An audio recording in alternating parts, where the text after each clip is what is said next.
Hello F11 members and welcome to the Fundamentals of Post-Production video tutorials for issue 97, February 2020. These, as I'm sure you know by now, will be the last in for F11, unfortunately. But let's crack on and just talk about pictures.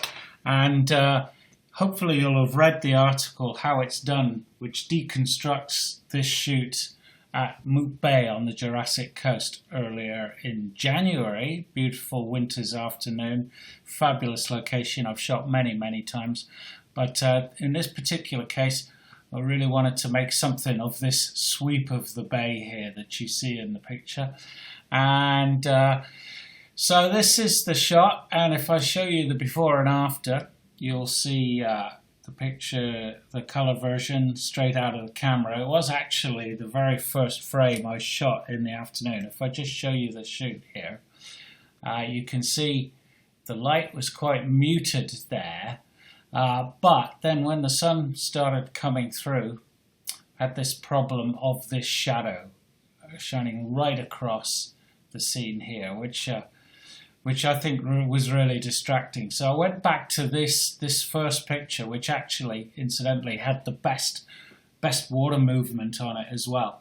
And whilst the color version didn't really get me squeaking, I thought the potential for black and white was there, particularly because of all the texture and tone in the picture. So let's work through the post-production on that. So I'm going to go back into loop view here, and I'm going to go back to import, where we started. And when I'm deciding to work on a picture in black and white, the very first thing I do is to just come up here to the black and white presets, Lightroom's own black and white presets, and then just move my cursor over the options here, and it shows me what these different presets do. And low contrast, landscape, I'm not sure what that means, but high contrast, punch, low contrast, flat, soft, infrared, selenium tone, sepia tone, and so on.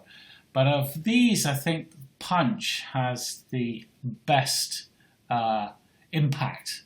But of course the sky's lost completely when I do that. But what I'm going to do is just start by selecting punch, the punch preset. It's only a starting point, and now I'm going to start to modify it and get the picture to look how I want it. And if we look what punch has done, it's clipped both black and whites and introduced a bit of clarity into the image, which is all well and good. But let's just come down here. And the first thing I'm going to look at is it's clipped the blacks in, or the shadows in the picture quite radically. And if I hold my cursor over the histogram, you'll see the blue indicating where those blacks are clipping. So whilst a pure black is not a bad thing, I'm going to bring those blacks back a bit here. Now I don't mind a bit of clipping of the blacks, but not too much. So I'm going to bring it back around to about -20 there. With my whites, if I hold the whites over there, okay. And the same with there. I really do want to hold on to my whites in this picture. So first thing I do is hold down the Alt slider and move my whites back. So I've got those back again. And now if I'm looking at the image, for the moment I'm ignoring the sky. I'm just looking at the landscape itself, really. I'm going to use the tone curve here and just pull it down to give me a bit of density there in the picture. Okay, to about there. Now the density and the tones here in the bottom third of the image I think are looking really good. But of course it's looking a bit too bright up the top of the image there. Well, we can do something about that. You'll have noticed also that the punch preset has introduced a fair bit of clarity. Clarity is local contrast. I think with black and white, some clarity can often be quite a good thing, but maybe that's a little bit too much. So I'm going to move the clarity back to about plus 25 there. And now what I'm going to do is I'm going to look at the image and I'm going to use the Grad Tool here.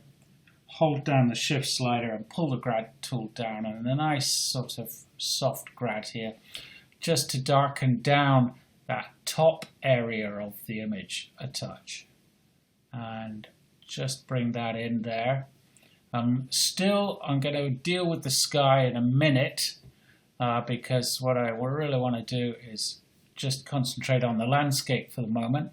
So I'm going to pull that back there. I'm looking at those cliffs around Mupe Bay in the distance there, what I'm concerned with. But I don't really want to go so far that I'm adjusting too much the cliff and the details here in the cliffs in this area of the image. So I'm just going to move that a bit up there like that. And then what I'm going to do is then come down here and click on Show Selected Mask Overlay. Come here to Brush. Down here to Erase. And then adjust my brush size. Ensure that Auto Mask is turned on. And just brush away this rock here, because I don't really want to darken that down too much. So let's just paint that away there. And the same with the tops of these cliffs here. So I'm just modifying the area I'm selecting, really.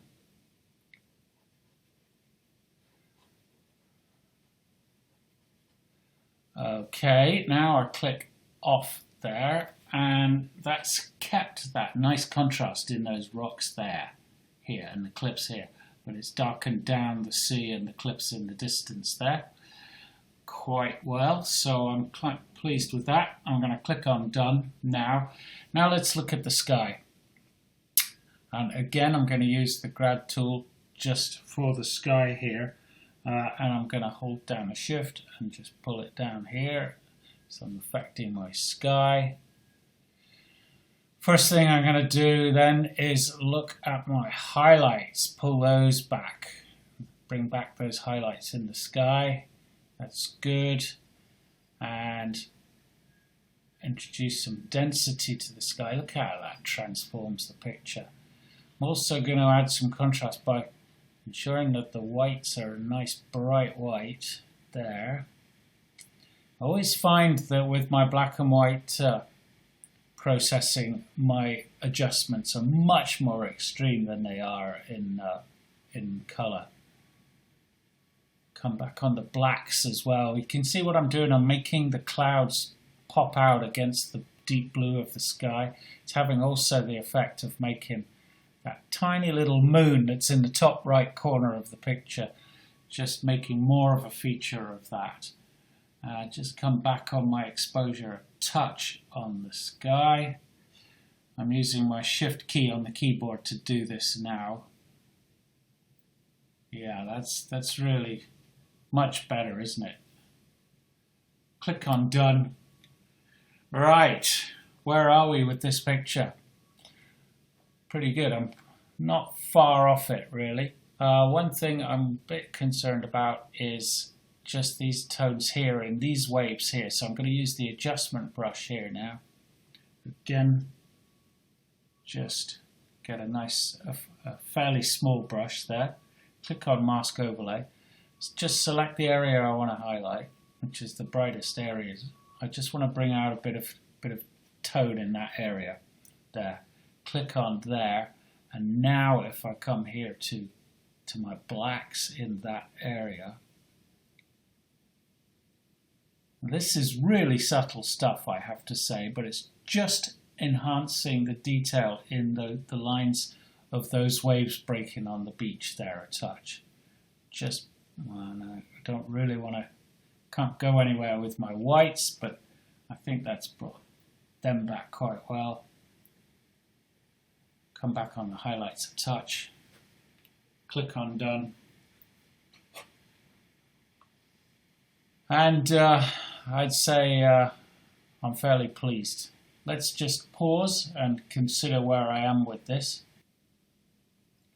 So I'm happy with this picture apart from one fact, and that's this cloud here, which is much too bright, is a sort of white blob in the top of the picture that is distracting. So what I'm going to do is use the brush tool again here, click down here on show mask overlay, come up here and have a really small brush, and I'm just going to paint in that area of cloud there. Okay, if you go too far, you can go to erase and then just modify your selection there. Okay, and now what I do is I come to edit here, and what I want to do is just pull back the highlights, just click off mask overlay, just pull back the highlights in that particular area of the cloud there, and exposure a touch. Done. It's still bright, but it's not quite such an eyesore. And I would say then that that's that image done. I'm quite pleased with that. Let's look at the before and after. Et voila. Okay, so in the second part we'll move on to working on a misty landscape. See you there.